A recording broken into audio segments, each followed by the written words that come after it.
सर्वज्ञस्तर सर्वमंगले शिवे सर्वसाधिके शरणे अंगते गौरी नारायणे नमोस्ते ओम नित्यं श्रीवदं नित्यं कल्याणमय सेवक ऋतिक भगवान मंगल मानव नमो ब्रह्मदेवाय गो ब्रह्मणहिताय जगद्दीताय कृष्णाय गोविंदाय नारायणे नमः पापं पापवर्णनाय मदपुरीरञ्जन सर्वपाप हरे हरि आवाहन नदनी नलिगो जननी पूजने परमेश्वर नमो विष्णु नमो नारायणे नमो अन्नमण्डलं नानं व्यक्तदानं पराशरं तत्पदं श्रीगुरुभये नमः गोपाल गोविन्द जुगलहरि हरे कृष्ण पिंडे हेमकर सुकलते प्रभु जय जगदीश्वरे भूपपन्नः तत्सवित हिताय जगद्दीताय कृष्णाय गोविन्दाय नारायणे नमः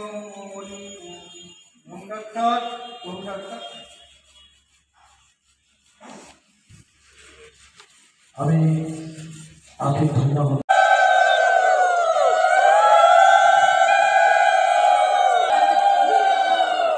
এতিয়া আমি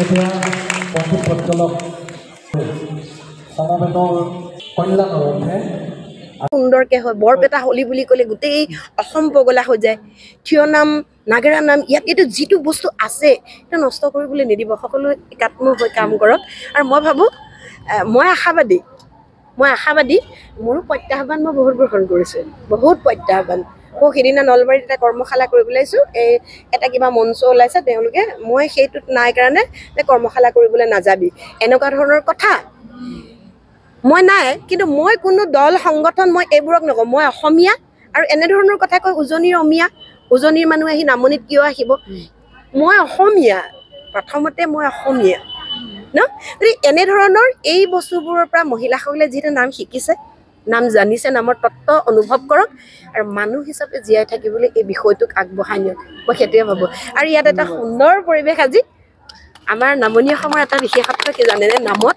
চাপৰি আৰু কণ্ঠ কতো নাই আমাৰ ফালে চাপৰিটো বজাবই নাজানে ভালকৈ মানে সেই চাপৰিৰ যিটো শব্দ এই চাপৰি শব্দটো বহুত ডাঙৰ কথা হৃদৰোগীসকলেও যদি এনেধৰণে চাপৰি বজায় ডক্টৰে সেইটো প্ৰেছক্ৰাইব কৰে ইয়াত বৈজ্ঞানিক কিছু কথা আছে আমি শাৰীৰিকভাৱে আমাৰ এইটো এটা ব্যায়াম আজি আমি 11টা বজাৰ পৰা 11:30 বজাৰ পৰা মোটামুটি আমাৰ সকলোৱে কাৰো মুখত আচলতে কি হয় মানে ভাগৰৰ কোনো ইয়াতে তাৰমানে এচা আমি দেখাই নাই এই কথাবোৰে আমাক অত্যন্ত পজিটিভ কৰি পেলাইছে আমি ইতিবাচক মই পাছত কথা ক'ম সেইখিনি ইতিবাচক এটা ভাৱেৰে গোটেই পৰিৱেশটোক মানে জীপাল কৰি তুলিছে হাউলিত এটা বেলেগ পৰিৱেশ হ'ব আৰু সকলো সময়তে আপোনালোকৰ সেই সহযোগিতা আমি কামনা কৰিলোঁ ধন্যবাদ হাউলি পদ্মপ্ৰিয়া মহিলা সাংস্কৃতিক গোষ্ঠীৰ উদ্যোগত হাউলি ৰাস মন্দিৰত আজি বাকৰিত দিহানাম প্ৰতিযোগিতা দিহানাম কৰ্মশালা আৰম্ভ হৈছে কওকচোন এই সম্পৰ্কে ধৰ্ম সংস্থাপনাৰ্থয়া সম্ভৱামি যুগে যুগে পৃথিৱীত যেতিয়া অশান্তি আদিয়ে সমাজ ব্যৱস্থা পংকিল কৰি তোলে ঠিক তেনে সময়তে ভগৱান শ্ৰীকৃষ্ণই নানা ৰূপে সন্ত সাধু ৰূপে অৱতাৰ হয় আৰু জীৱক উদ্ধাৰৰ পৰিত্ৰাণ দি অন্তৰ্ধান হৈ গ'ল কিন্তু ঠিক তেনেকুৱাকৈ মহাপুৰুষ আমাৰ অসমতো মহাপুৰুষ শ্ৰীমন্ত শংকৰদেৱ শ্ৰী শ্ৰী মাধৱদেৱ শ্ৰী শ্ৰী ৰামদয়দেৱ আৰু শ্ৰী শ্ৰী হৰিদেৱৰ জন্মগ্ৰহণ কৰিছিল কিন্তু মহাপুৰুষ শ্ৰীমন্ত শংকৰদেৱৰ আগতো নামৰ সৃষ্টি হৈছিল কিন্তু আমাৰ অসমত মহাপুৰুষ শ্ৰীমন্ত শংকৰদেৱে ঘোষানাম যেনেধৰণে সৃষ্টি হৈছে ঠিক তেনেধৰণে দিহানামৰো সৃষ্টি হৈছে তাৰে কিছুমান নামৰ শৈলী বেলেগ বেলেগ ইতিমধ্যে বাইদেৱে আজি আমাৰ প্ৰশিক্ষক বাইদেৱে কৈছে কিন্তু এই আমাৰ অনুষ্ঠানটো পৰিচালনা কৰাৰ ক্ষেত্ৰত আমি 3 দিনীয়া কাৰ্যসূচীৰে আমি দিহানামৰ প্ৰশিক্ষণ আৰম্ভ কৰিছোঁ আৰু আমাৰ ভাৰত চৰকাৰৰ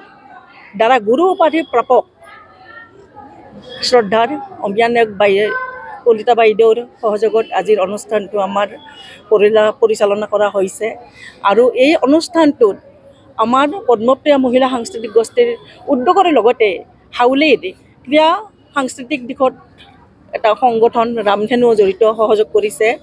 গতিকে এইটোৰ ক্ষেত্ৰত আমি এটা অনুমান কৰিব পাৰোঁ যে আমাৰ হাউলিৰ লগতে আমাৰ অসমৰ যিখিনি মহাপুৰুষসকলৰ ইমূৰৰ পৰা সিমূৰৰ যিবিলাক সৃষ্টি কৰি হৈছিল বা এতিয়াও কিছুমান মানে মহাপুৰুষৰ সৃষ্টি লুপ্ত হৈ আছে, সেই লুপ্ত সংস্কৃতিসমূহ যদি আমি এনেকুৱা কৰ্মশালাৰ যোগেদি অনুষ্ঠিত কৰিব পাৰোঁ তেতিয়াহ'লে নিশ্চয় আমাৰ অসমৰ সংস্কৃতিৰ প্ৰচাৰ হ'ব। আৰু এনেকুৱা কৰ্মশালাৰ যোগেদি আমি অসমৰ সংস্কৃতিৰ লগতে আমাৰ অসমৰ আৰু যিবিলাক লুপ্ত হ'বলৈ ওলাইছে বহুত সংস্কৃতি এতিয়াও আমাৰ লুপ্ত হৈয়ে আছে। যেনেকুৱা ধৰণৰ মই পাটবাউসী সত্ৰত মোৰ জন্ম, মোৰ পাটবাউসীৰ ছোৱালী, সেই হিচাপে মই পাটবাউসী সত্ৰত মহাপুৰুষ দামোদৰদেৱ সত্ৰত এতিয়াও দামোদৰদেৱৰ সত্ৰৰ বহুত বস্তু লুপ্ত হৈ আছে। সেই লুপ্ত সংস্কৃতিসমূহ যদি আমাৰ শ্ৰদ্ধাৰ বাইদেউ অমিয়ানক কলিতা বাইদেউৰ জৰিয়তে যদি আমি এই অনুষ্ঠানসমূহ আমি প্ৰশিক্ষণ পাতি এনেকুৱা অনুষ্ঠানৰ জৰিয়তে যদি আমি কৰিব পাৰোঁ, নিশ্চয় আমাৰ হাউলিৰ লগতে আমাৰ যি আজি আয়তী বাইদেৱে যিমান ধুনীয়াকৈ গোটেই তাল মান বিষয়ৰ ওপৰত আজি এটা কৰ্মশালাৰ গোটেইখিনি কৰি গৈছে, ঠিক তেনেকুৱাকৈ হয়তো আজিৰ কিছুমান মহিলাই বুজি নাপায় যে নাম কি, নামৰ স্কেল কি, তালমান কি, হয়তো আমি ক'লেও আমি বুজি নাপাওঁ। কিন্তু আজি বাইদেৱে ইমান সুন্দৰকৈ কৈছে, তাৰ কাৰণে বাইদেউক আমি যথেষ্ট মানে ধন্যবাদ জ্ঞাপন কৰিছোঁ। ভৱিষ্যতেও বাইদেৱে আমাক এনেকৈ সহায় কৰিব। আৰু পদ্মপ্ৰিয়া মহিলা সাংস্কৃতিক গোষ্ঠীৰ উদ্যোগত যিটো কৰ্মশালা আমি অনুষ্ঠিত কৰিছোঁ তাৰ ভিতৰত হয়তো বহুতো আমাৰ দোষ ত্ৰুটি ৰৈ গৈছে। আমি গোটেইখিনি হয়তো মহিলাসকলক আমি যিখিনি কৰিব লাগিছিল সেইবিলাক কৰিব পৰা নাই।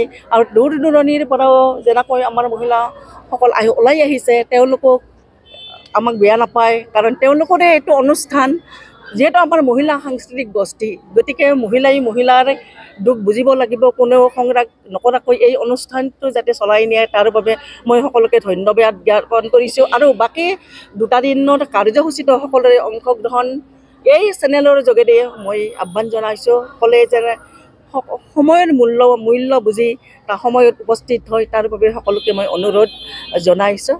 ধন্যবাদ। এই কৰ্মশালাত কিমানটা দলটো বহুতে যোগদান কৰিছে, ব্যক্তিগত হিচাপে যোগদান কৰিছে, মোটামুটি 25-30টা দলে আমাৰ ইয়াত যোগদান কৰিছে। এনেকুৱা যদি কোনোবা মহিলাই আহে যে মই ছিংগুল আহি মানে পাৰিব। ঠিক আছে। গুৰু উপাধি প্ৰাপক বাইদেউ আজি আমাৰ ইয়াত হাউলিত, আমি হাউলি ৰাইজে আনন্দিত গৌৰৱান্বিত। আপুনি আজি ইয়াত আহি কেনেকুৱা পাইছে? প্ৰথমতে সকলোকে ভক্তিভৰা সেৱা নিবেদন কৰিছে।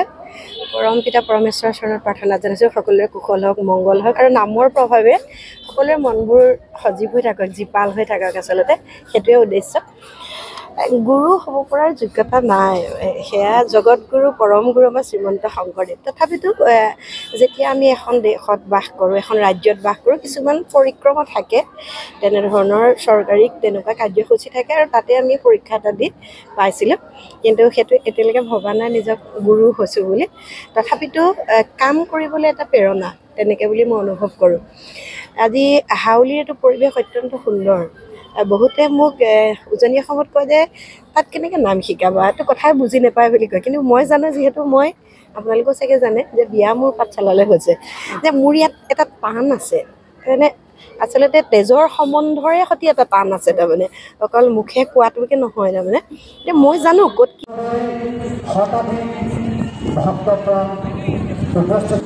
আৰু অনুষ্ঠান আৰম্ভ কৰিবলৈ ওলাইছোঁ।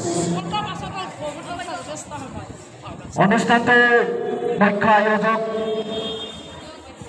অসমৰ প্ৰখ্যাত শৈক্ষিক অনুষ্ঠান ৰামধেনু। গতিকে আমি অনুমান কৰিব পাৰোঁ আজিৰ পৰা আৰম্ভ হোৱা এই যাত্ৰা আমি প্ৰত্যেকে সহযাত্ৰী হৈ অংশীদাৰিত্ব লৈ পেলাই শিৱসাগৰৰ পৰা আহিছে, লগতে সহযোগী হ'বলৈ আহিছে।